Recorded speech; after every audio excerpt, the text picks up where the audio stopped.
దేవుని మనకి స్తుతి మహిమ కలుగును గాక.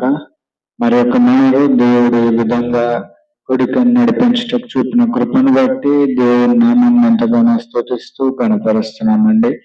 ఈ యొక్క సమయంలో మన యొక్క గాడ్స్ గ్రేస్ ఫెలోషిప్ సహవాసంను మనం ప్రార్థనతో ప్రారంభించుకున్నామండి. మా మధ్యలో ఉన్నటువంటి మా అమ్మగారు వచ్చి ప్రారంభ ప్రార్థనలో నడిపించవలసిందిగా కోరుచున్నాను.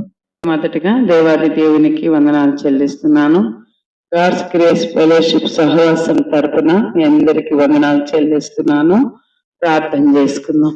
మహోన్నతుడా, గొప్ప దేవ, సర్వశక్తిమంతుడా, సర్వోన్నతుడా, భూమి ఆకాశములకు సృష్టికర్తమైన మా ప్రియ పరలోకపు తండ్రి, నీ పాదములకు వేలాది స్తోత్రాలు చెల్లిస్తున్నాను నాయన. మరి ఒక్కసారి నీ పాద సన్నిధిలో నన్ను స్తుతించుటకు నీవిచ్చిన గొప్ప భాగ్యమును బట్టి నీకు వేలాది స్తుతులు చెల్లిస్తూ నాయనా, నీ బిడ్డ నా తండ్రి నీ వాక్యం మరి మాట్లాడబోతుండగా నీ సిలువ చాటును మరుగుపరచమని, నీ బిడ్డ నోటికి నీ మాటలు అందించమని ప్రార్థిస్తూ ఉన్నాను నాయన.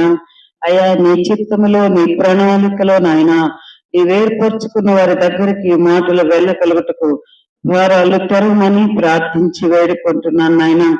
ఆరాధన అంతా కూడా నీ నామ మహిమాత్మే జరిపించుకోమని నీ పాద సన్నిధిలో ప్రాధాయపడి అడిగి వేడుకుంటున్నానయ్యా. గొప్ప తండ్రి, నీకు స్తుతులు స్తోత్రాలు చెల్లిస్తున్నానైనా. ఈ సమయంలో నా తండ్రి, ఈ పరిచర్య అంతటి ద్వారా మీరు మహిమ తెచ్చుకొని ఎవరికి అవసరం ఉందో వాళ్ళతో మీరే మాట్లాడమని నజరేయుడైన యేసు నామములో అడిగి వేడుకుంటున్నాను తండ్రి, ఆమేన్. ఈ యొక్క సమయంలో కొన్ని కీర్తనలు పాడుతూ మనం దేవుని నామాన్ని స్తుతించి ఆరాధిద్దామండి. ప్రభువును రక్షకుడైన యేసుక్రీస్తు నామమునకే స్తుతి మహిమ ఘనత ప్రభావములు కలుగును గాక. మరి చేరి వచ్చిన మీ అందరికీ దేవుని నామమున వందనములు తెలియజేస్తున్నాము. అది కొద్ది సమయం మనం దేవుని స్తుతిద్దాం, ఆరాధిద్దామండి. సంకీర్తన 122 అధ్యాయం 1 వచనం. యెహోవా మందిరమునకు వెళ్ళుదమని జనులు నాతో అనినప్పుడు నేను సంతోషించుతుంది. నిజమే కదా, యెహోవా మందిరమునకు వెళ్ళినప్పుడు మన మనసు ఎంతో సంతోషిస్తుంది. ఆయన సన్నిధిలో మనం స్తుతిస్తూ ఆరాధిస్తూ ఆయన వాక్యాన్ని ధ్యానిస్తూ ఆయన ప్రార్థనని ఆయన పాదముల చింత మొరపెట్టుకుంటూ ఉన్నప్పుడు మన హృదయం ఎంతో ఆనందంగా ఉంటుంది. ఈ విధంగా మనం దేవుణ్ణి స్తుతిస్తామండి. అందరికీ తెలిసినటువంటి పాటని నా బ్రతుకు దినములు లెక్కింపనేము అనేటువంటి పాటకు మనం దేవుని నామాన్ని ఘనపరుద్దాం.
ఎన్నో సంవత్సరాలు నన్ను దాటిపోవచ్చున్నవి, నా ఆశలు నా కళలని వెంబడించుచుంటాను.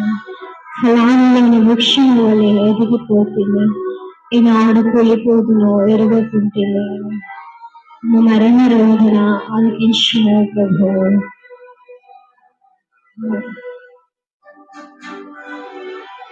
మరల నన్ను నూతనముగా చిగురు వేయని.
నీ పిలుపు నేను మరచితి, నా పరుగులో నేను అలసితి, నా స్వార్థము నా పాపము అతని స్థితికి చేర్చి నా ఇంటి నటుల నుండును భయము పుట్టుచున్నది.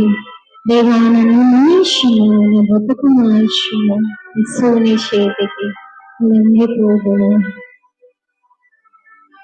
విశేషముగా అర్పించును విశేష జీవితము.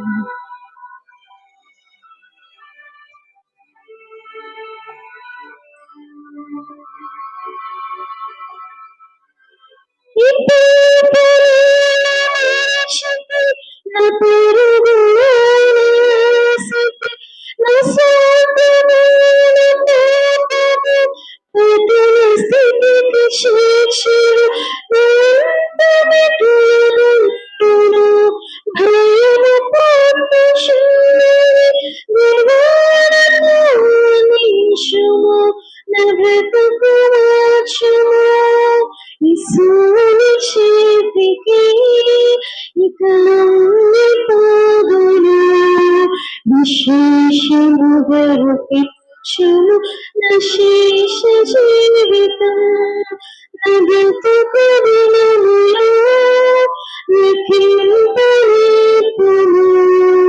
విరాని భూమి వేరుగరి నాకు చూపును, ఇంకొంతకాలము ఆయుష పెంచును, బ్రతుకు మార్చుకుందును సమయము నిన్ను లెక్కింపలేకును.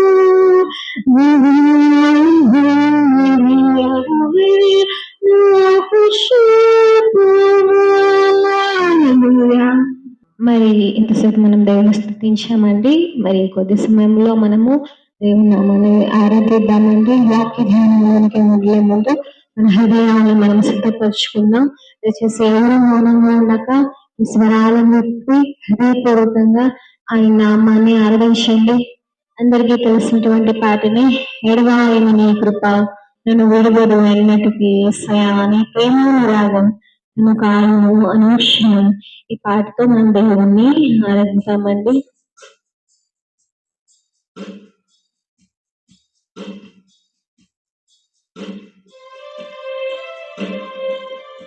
దయచేసి ఎవరు మౌనంగా ఉండద్దు, మీ స్వరాలను బట్టి ఆరాధించండి.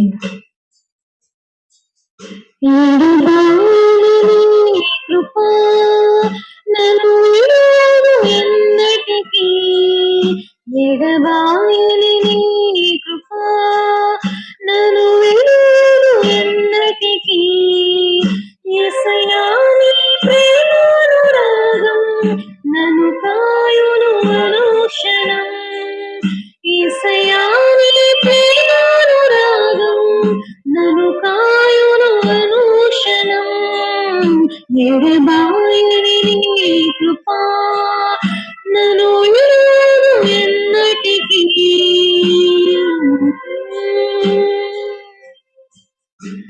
శోకపు కష్టాల కడగంలో కడలిలో నిరాశ నిష్ఫలలో, శోకపు కష్టాల కడగంలో కడలిలో నిరాశ నిష్ఫలలో, అర్థమే కాని జీవితం ఇక వ్యర్థమని నేను కొనగా, అర్థమే కాని జీవితం ఇక వ్యర్థమని నేను కొనగా, కృపాకని కరముగలవేవా నా కష్టాలని దాటించితివి, కృపాకని కరముగలవేవా నా కష్టాలని దాటించితివి, ఎడబాయని నీ కృపా నన్ను విడువదు ఎన్నటికీ.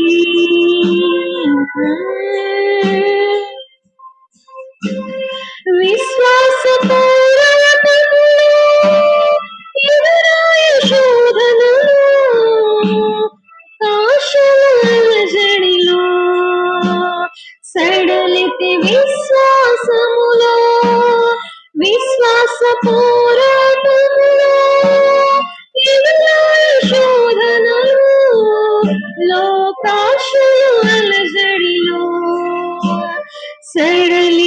విశ్వాసములో దుష్టుల క్షేమమునే చూచి ఇక నీతి వ్యర్థమని అనుకునగా దుష్టుల క్షేమమునే చూచి ఇక నీతి వ్యర్థమని అనుకునగా దీర్ఘ శాంతము గలదేవా నా జీవిత నడిపించితే దీర్ఘ శాంతము గలదేవా నా జీవిత నడిపించితే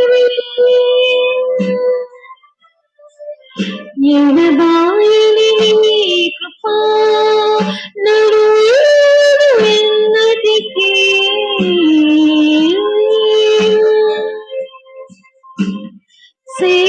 సేవలుడురేనా ఎన్నో సమస్యలలో నా బలమును చూచుకొని నిరాశ చెందితిని నీ సేవలో ఎదురేనా ఎన్నో సమస్యలలో నా బలమును చూచుకొని నిరాశ చెందితిని భారమైన ఈ సేవను ఇక చేయలేదని అనుకొనగా భారమైన ఈ సేవను ఇక చేయలేదని అనుకొనగా ప్రధాన యాజకుడా యేసు నీ అనుభవాలతో బలపరచితివి ప్రధాన యాజకుడా యేసు నీ అనుభవాలతో బలపరచితివి ఎడబాయని నీ కృపా నన్ను విడువదు ఎన్నటికీ ఎడబాయని నీ కృపా నన్ను విడువదు ఎన్నటికీ యేసయ్యా నీ ప్రేమానురాగం నన్ను కాయును అనుక్షణం యేసయ్యా నీ ప్రేమానురాగం నన్ను కాయును అనుక్షణం ఎడబాయని నీ కృపా నన్ను విడువదు ఎన్నటికీ ఎడబాయని నీ కృపా నన్ను విడువదు ఎన్నటికీ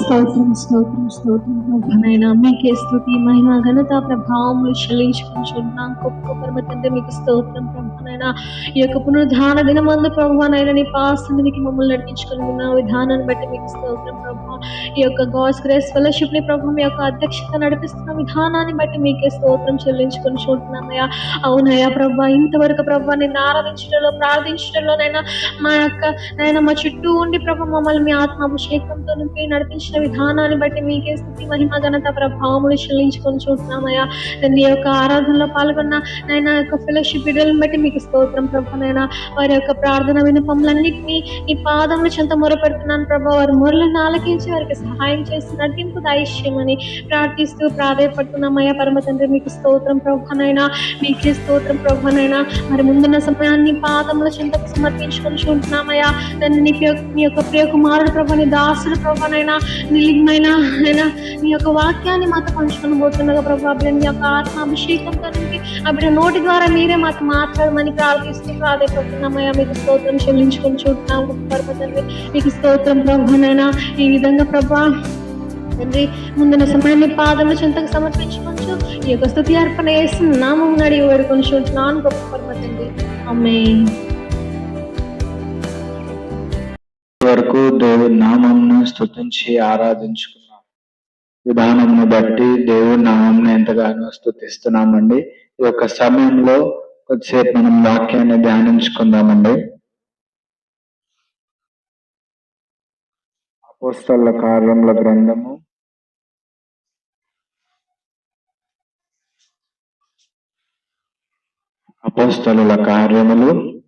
8వ అధ్యాయము 1వ వచనం నుంచి. అపోస్తలుల కార్యములు 8వ అధ్యాయము 1వ వచనం నుంచి.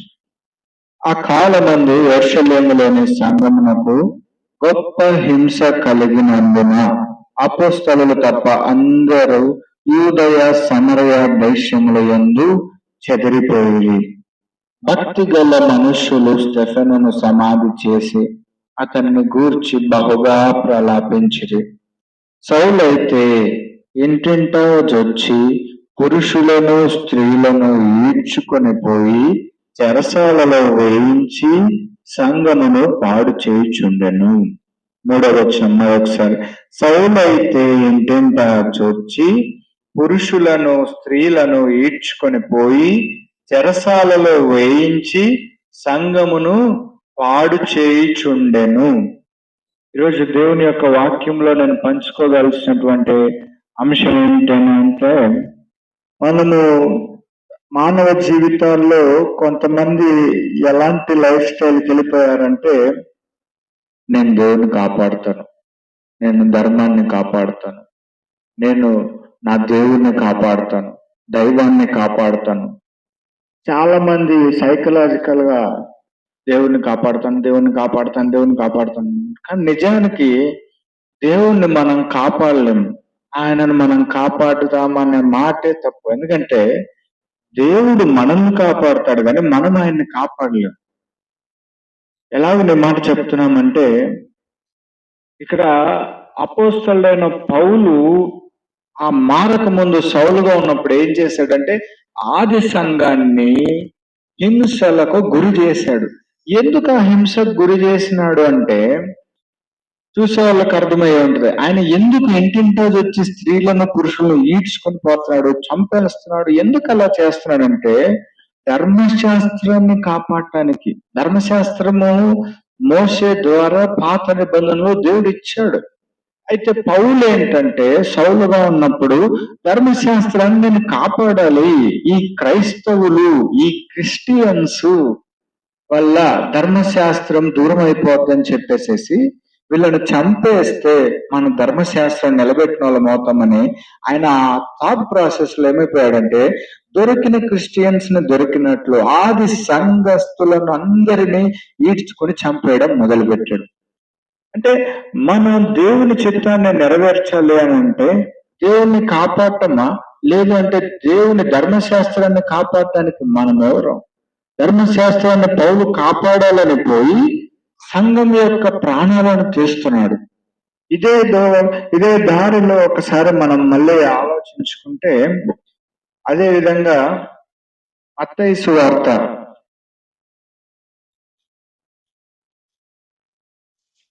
26వ అధ్యాయము, మత్తయి సువార్త 26వ అధ్యాయం చూడండి. ఆయన ఇంకనూ మాట్లాడుచుండగా, మత్తయి సువార్త 26వ అధ్యాయము 47వ వచనం నుంచి, ఆయన ఇంకనూ మాట్లాడుచుండగా 12 మందిలో ఒకడు యూదా వచ్చెను. వానితో కూడా బహు జన సమూహములు కత్తులు గుదియలు పట్టుకొని ప్రధాన యాజకుల యొద్ద నుండి ప్రజల పెద్దల యొద్ద నుండి వచ్చెను. గెత్సెమనే తోటలో రేపటి దినాన ఆయన సిలువ వేయబడుతున్నాడు అన్నప్పుడు రాత్రి ప్రార్థన చేసుకున్న తర్వాత యూదా ఇస్కరియోతు చేసిన ట్రాప్ ఇది. ఆయన కాంట్రాక్ట్ తీసుకొని 30 వెండి నాణాలకి యేసుని పట్టిస్తాను అని చెప్పి ఒక ఎస్కాట్ తో బయలుదేరాడు. There was a high priest and government. చూడండి, అక్కడ ప్రధాన యాజకుల యొద్ద నుండి ప్రజల యొద్ద నుండి ఆయన వస్తున్నాడంట. జనాన్ని వేసుకొని వస్తున్నాడు. ఏం తీసుకొస్తున్నారు అంటే పండ్లు పూలు తినడానికి వస్తువులు కాదండి, కత్తులు గొజువలు తీసుకొస్తున్నారు. అవి ఎందుకు తీసుకొని పోతారు? ఒక మనిషి కాని చేయడానికి తీసుకెళ్తారు. చూడండి, ఆయనను అప్పగించువాడు అంటే యూదా, నేనెవరిని ముద్దు పెట్టుకుందునో ఆయనే యేసు. ఆయనను పట్టుకొనుడని వారికి గుర్తు చెప్పి వెంటనే యేసు వద్దకు వచ్చి, బోధకుడా నీకు శుభమని చెప్పి ఆయనను ముద్దు పెట్టుకొనెను. ఇక్కడ ఏంటంటే, ఆ యేసు ప్రభుల వారిని అప్పగించడానికి ఒక గుర్తు చెప్తాడు యూదా ఇస్కరియోతు. ఆ వ్యక్తులకు తెలియదు కాబట్టి, అది రాత్రి కాలం కాబట్టి నేను ఎవరిని ముద్దు పెట్టుకుంటానో ఆయన మీరు అటాక్ చేయండి అని చెప్పి హింట్ ఇచ్చి వెళ్తాడు ఆయన. వెళ్ళి ఆయన ముద్దు పెట్టుకున్న తర్వాత యేసు అంటాడు, చెలికాడ నీవు చేయవచ్చినది చేయమని అతనితో చెప్పగా వారి దగ్గరకు వచ్చి ఆయన మీద పడి ఆయనను పట్టుకొనిరి. ఏం చేశారంటే ఆయన మీదకి వచ్చి పట్టుకున్నారు. ఈయన ముద్దు పెడితేనే యేసు ప్రభు ఆయన ఏమైనా దిలీప్ కుమారా, ఆయన ఏమైనా మనిషి తెలియకపోవడానికి, ఆయన దేవుడు అండి, ఆయనకు అన్నీ తెలుసు. చెలికాడు నువ్వు వచ్చినది చేయన్నాడు. ఎందుకు వచ్చావు? నువ్వు నన్ను అప్పగించడానికి వచ్చావు, అప్పగించేయి. ఎందుకు ఈ ముద్దులన్నీ? వెంటనే అక్కడ ఉన్న వాళ్ళందరూ ఆయన మీద పడి ఆయనను పట్టుకుంటారంట. They has arrested. ఆయన వాళ్ళు ఏం చేశారంటే పట్టేసుకున్నారు. అప్పుడు వెంటనే ఇక్కడ మన భాగం చూసుకున్నట్లయితే, ఇదిగో యేసుతో కూడా ఉన్న వారిలో ఒకడు చెయ్యి చాచి కత్తి దూసి ప్రధాన యాజకుని దాసుని కొట్టి వాని చెవి తెగ నరికెను. ఇక్కడ ఏం చేశాడంటే చెయ్యి చాచి కత్తి దూసి తెగ నరికినాడంట. ఏం తెగ నరికినాడు అంటే చెవిని తెగ నరికినాడు. బహుశా ఆ చేతి కత్తికి చెవి అంది ఉంటదేమో.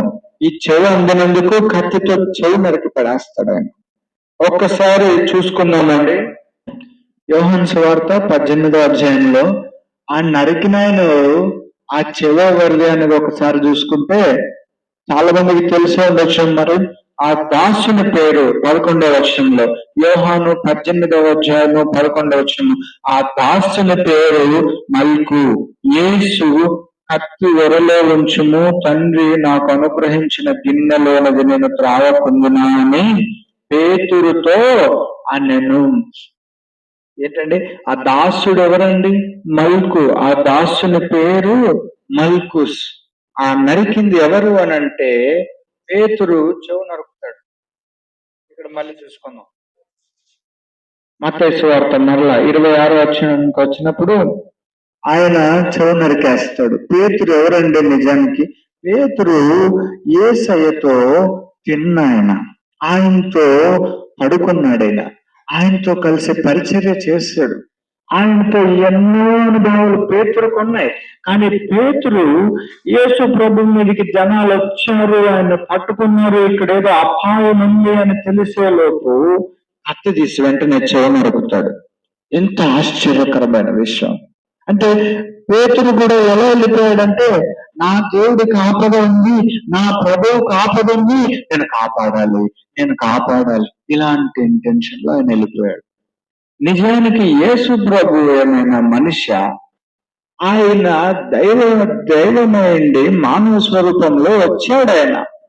ఆయన తర్వాత అంటాడు, చూడండి ఒకసారి కింద చూసుకున్నట్లయితే, యేసు 52వ వచనంలో, యేసు నీ కత్తి వరలో తిరిగి పెట్టుము, కత్తి పట్టుకుని వారందరూ కత్తి చేతనే నశింతురు. ఈ సమయంలో నేను నా తండ్రిని వేడుకొనలేననియు, వేడుకొని ఎడల ఆయన 12 సేనా వ్యూహముల కంటే ఎక్కువ మంది దూతలను ఇప్పుడే నాకు పంపడనియు నీవు అనుకొనిచున్నావా? నేను వేడుకునే రావు జరగవలని లేఖనము ఎలాగ నెరవేరునని అతనితో చెప్పాను. చూడండి, దేవుడు ఏమంటున్నాడు? యేసు ప్రభు వారు, నువ్వు చెవి నరుకుతున్నావు, బాగానే ఉంది, నన్ను నువ్వు కాపాడాల్సిన అవసరం లేదు. నేను తండ్రికి ప్రార్థిస్తే 12 సేనా వ్యూహంలో, కింద ఫుట్ నోట్ లో ఉంటుంది, ఒక సేనా వ్యూహం అంటే 6,000 మంది యోధులు, 12 into 6,000 72,000 మెంబర్స్, ఒక వారియర్స్, ఒక యుద్ధ వీరులను ఆయన పంపించలేరు అంటున్నాడు. 72,000 మంది నిజంగా ఆ గెత్సెమను తోటకు వస్తే ఆ గెత్సెమను తోట పడుతుందా ఆ మనుషులకి? 72,000 మంది వస్తే రోమా ప్రభుత్వం నిలబడుతుందా? రోమా సైన్యం నిలబడుతుందా? నిలబడలేదండి. కానీ యేసు ప్రభుల వారు ఈ మాట అంటున్నారు, నేను అడిగితే నా తండ్రి వాళ్ళని పంపించడానికి మీరు అనుకుంటారా? నువ్వు అలా చేయకు, కత్తి పట్టుకుంటే మాత్రం కత్తితోనే పోతావు అంటున్నాడు. ఈరోజు చాలా మంది ఇక్కడ పేతురు జీవితం కూడా ఎలా అయిపోయిందంటే, యేసు ప్రభువుని చంపడానికి వస్తున్నారు, ఆయనని ఏదో చేసేస్తారు, నేను ఆయన కాపాడాలని చెప్పి కత్తి తీసుకొని నరుకుతున్నాడు ఆయన. దేవుడు అంటాడు, నువ్వు నరకకూడదు. ఎందుకంటే మన జీవితాల్లో మనం దేవుణ్ణి కాపాడలేమండి. మనం దేవుణ్ణి కాపాడటానికి మనం సౌలేమో కత్తి తీసుకొని పోయి ఇంటింటా ఉండే క్రైస్తవుల్ని ఈడ్చుకొని మగ ఆడ తేడా లేకుండా నరుకుతాడు. ఎందుకంటే ధర్మశాస్త్రాన్ని కాపాడటానికి సౌలు ఎవరు? యేసు ప్రభుని కాపాడటానికి పేతురు ఎవరు? ఎందుకంటే ధర్మశాస్త్రం వచ్చింది దేవుని నుంచి, యేసు ప్రభువు వారు వచ్చింది దేవుని దగ్గర నుంచి. వారిని కాపాడటానికి మానవులు ఎవరు? వారే కాదు, ఎవరు దేవుని కాపాడలేరు. ఎందుకంటే దేవుడు సర్వశక్తి మంతుడు. నేనొచ్చి నా దేవుణ్ణి కాపాడుకుంటాను, మీరొచ్చి మీ దేవుణ్ణి కాపాడుకుంటారు అంటే అబద్ధం. ఎందుకంటే దేవుణ్ణి ఎవరు కాపాడరండి, దేవుడే మనుషుల్ని కాపాడాలి. సౌలు ధర్మశాస్త్రాన్ని కాపాడడం కాదు, ధర్మశాస్త్రమే సౌలును కాపాడుతుంది. పేతురు యేసు ప్రభువుని రక్షించడం కాదు, యేసు ప్రభువే పేతురుని రక్షించడానికి వచ్చాడు ఈ లోకానికి. చాలా మంది ఈ రోజుల్లో ఏమైపోయిందంటే, సాంఘిక మాధ్యమాల వల్ల, ఇతర కార్యక్రమాల వల్ల ఏమైపోతున్నారంటే, నేను నా దేవుడిని కాపాడుకుంటాను, నేను నా దైవాన్ని కాపాడుకుంటాను అనుకుంటారు. మనం దేవుణ్ణి కాపాడడానికి కాదండి అన్నది, మనం దేవుణ్ణి ఆరాధించాలి, పూజించాలి. మనం ఆయనకు అంగీకార యోగ్యంగా మనం బతకాలి. అలా చేసినప్పుడు మన జీవితాలు చిగురిస్తాయి. దేవుడు ఏం కోరుతున్నాడు అంటే, నా మీదికి వస్తే పేతురు కత్తి తీసుకొని నరుకు అని దేవుడు కోరటం లేదండి. లేఖనాలు నెరవేరాలంటే నాకు ఇది జరగాలని ఆయన తలంచాడు కాబట్టి ఆయన వాళ్ళు అరెస్ట్ చేయగలిగినారు. పేతురు నరికేయాలని ఫిక్స్ అయ్యాడు. దేవుడు చెప్పాడు, యేసు ప్రభువులో చెప్పారా పేతురు నరికేయని? చెప్పలేదు. ఆయనంతట ఆయనే పోయి నరుకుతున్నాడు. అందుకే కత్తి పట్టుకున్నవాడు కత్తితోనే నశిస్తాడు. బహుశా కత్తులు పట్టుకొని దేవుణ్ణి కాపాడుతున్నాను అని చెప్పి లీగల్ అనుకోవచ్చేమో, కానీ దేవుని సన్నిధిలో చెప్పే మాట ఏంటంటే, నువ్వు ఏ ఇంటెన్షన్ తో కత్తి పట్టుకున్నా సరే ఆ కత్తి మనకు తిరిగి గతవుతుంది. మనం కత్తులు పట్టుకోవడం మొదలు పెడితే మనకు తిరిగి కత్తులే వస్తాయి. దేవుడు అంటాడు, ప్రేమించడానికి వచ్చాను, ప్రేమను నేర్పించడానికి వచ్చాడు అని. అదే జీవితము సౌలుకి ఇచ్చాడు. తర్వాత సౌలు గొప్ప సువార్థికుడిగా మారి, అప్పుడు ఇంట్లోకి పోయి ఈడ్చుకొని వచ్చిన సౌలు తర్వాత ఏం చేస్తాడంటే, ఇంట్లోకి పోయి ఆయనే దొంగచాటుగా ఆ ఇంటికి ఈ ఇంటికి, ఆ ఊరికి ఈ ఊరికి పోయి సువార్త చెప్పి మారువేషాల్లో తిరిగి ఉజ్జీవాన్ని నెలకొల్పాడండి మహానుభావుడు. ఒకనాడు ధర్మశాస్త్రాన్ని కాపాడాలనుకున్న ఆయన దేవునికి లొంగిపోయిన తర్వాత దేవుడు ఆయన వాడుకున్నాడండి. ఒకనాడు యేసు ప్రభుని కాపాడాలనుకుని కత్తి తీసి చెవు నరికిన పేతురు దేవునికి లొంగిపోయిన తర్వాత ప్రపంచ దేశాల్లో ఒక పామరుడు శిష్యుడిగా మారి ఇంత పరిచర్య చేస్తున్నాడంటే, ఆ జాబితాలో పేతురు ప్రాథమిక జాబితాలో ఉంటాడు. ఎందుకంటే ఎవర్ హైలీ అన్కల్చర్డ్, వాళ్ళకి కనీస నాగరికత తెలియదు చేపలు పట్టే వాళ్ళకి. అలాంటి ఆయన దేవుడు ఎన్నుకొని వాడుకున్నాడండి. ఈరోజు వ్యక్తిగత జీవితాల్లో నేను ప్రశ్నించుకోవాలి, నాకు నేనుగా చూసేవారైతేనేమి మీకు మీరు ప్రశ్నించుకోవాలి. మనం దేవుణ్ణి కాపాడాలని ఎప్పుడైనా మనం ఆ పొరపాటు అనుకుంటున్నామేమో, ఆ ఇంటెన్షన్ మనం తీసేసుకోవాలి. దేవుని సన్నిధిలో నేను చెప్పుకోగలిగింది ఏంటంటే, మనం దేవుణ్ణి కాపాడడం కాదు కానీ ఆయనే మనల్ని కాపాడుతాడు. ఆయన వచ్చింది మనల్ని కాపాడటానికి, కానీ మనల్ని అడ్డం పెట్టుకొని ఆయన తప్పించుకొని మన ప్రాణాలను తీయడానికి ఆయన రాలేదండి. ఆయన ప్రాణాన్ని బలి కోరే దేవుడు కాదు, కానీ ప్రాణాన్ని బలిగా ఇచ్చే దేవుడు, నేను ప్రకటించే నా యేసయ్య. దేవుడి పరిశుద్ధ వాక్యమును మన వెనుకలో దీవించి ఆశీర్వదించును గాక. ఈ యొక్క సమయంలో మనం ప్రార్థించుకున్నామండి. రాజులకు రాజా, ప్రభులకు ప్రభు, అత్యున్నత సింహాసనపై ఆసీనుడైన దేవా, నీకే వందనాలు, స్తోత్రాలు నాయన. ఈ యొక్క సమయంలో మమ్మల్ని ఇంతవరకు కాచి కాపాడి రెక్కల చాటును భద్రపరిచినందుకు నీకు వందనాలు. ఈ యొక్క జీజీఎఫ్ కూడిక అంతటిలోనైనా మీరే తోడుగా ఉండి నడిపించినందుకు నీ కృతజ్ఞతలు నాయన.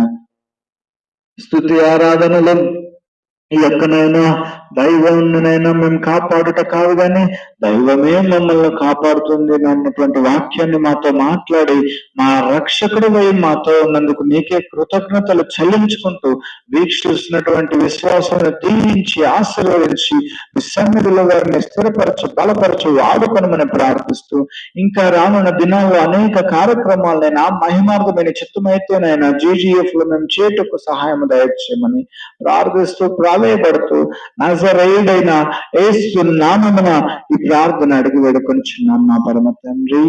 ఆమేన్. God bless you all.